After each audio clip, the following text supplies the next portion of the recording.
أعوذ بالله من الشيطان الرجيم. بسم الله الرحمن الرحيم. وإذا رأيت الذين يخوضون في آياتنا فأعرض عنهم حتى يخوضوا في حديث غيره، وإما ينسينك الشيطان فلا تقعد بعد الذكرى مع القوم الظالمين.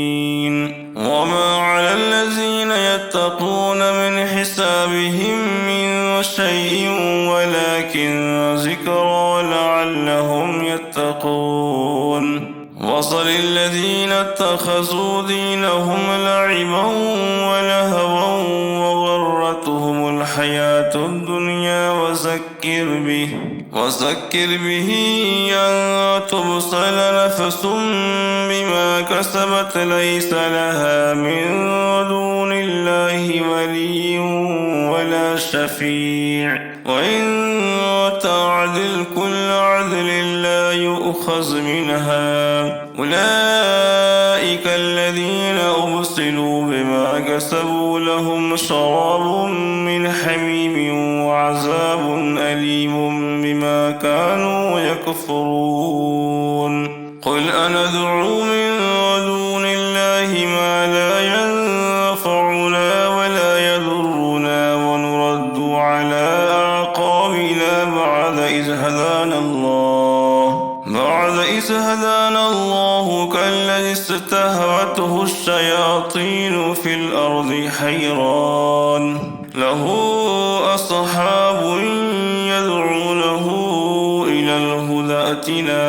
قل إن هدى الله هو الهدى وأمرنا لنسلم لرب العالمين وأن أقيموا الصلاة واتقوه وهو الذي إليه تحشرون.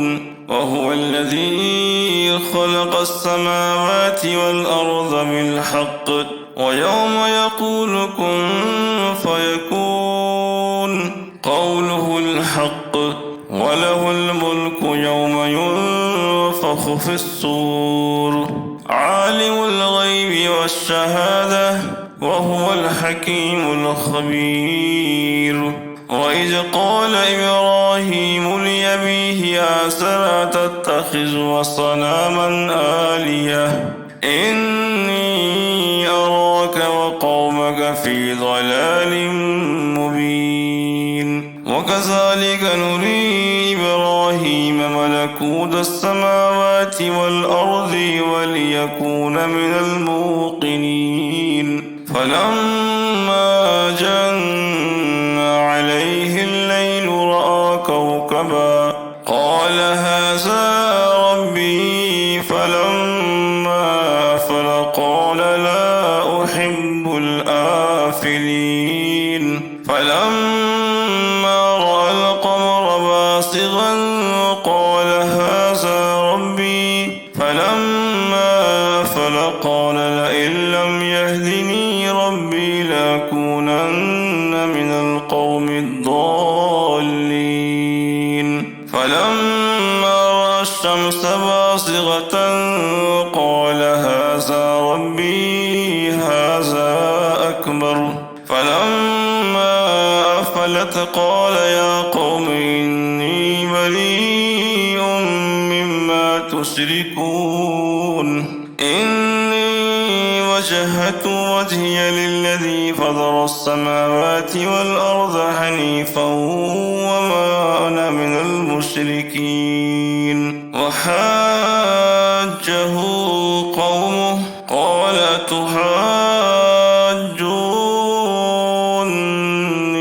في الله وقد هدان ولا أخاف ما تشركون به إلا أن يشاء ربي شيئا وسع ربي كل شيء علما أفلا تتذكرون. وكيف أخاف ما أشركتم ولا تخافون أنكم أشركتم بالله ما لم ينزل به عليكم سلطانا فأي الفريقين يحق بالأمن إن كنتم تعلمون. صدق الله العظيم.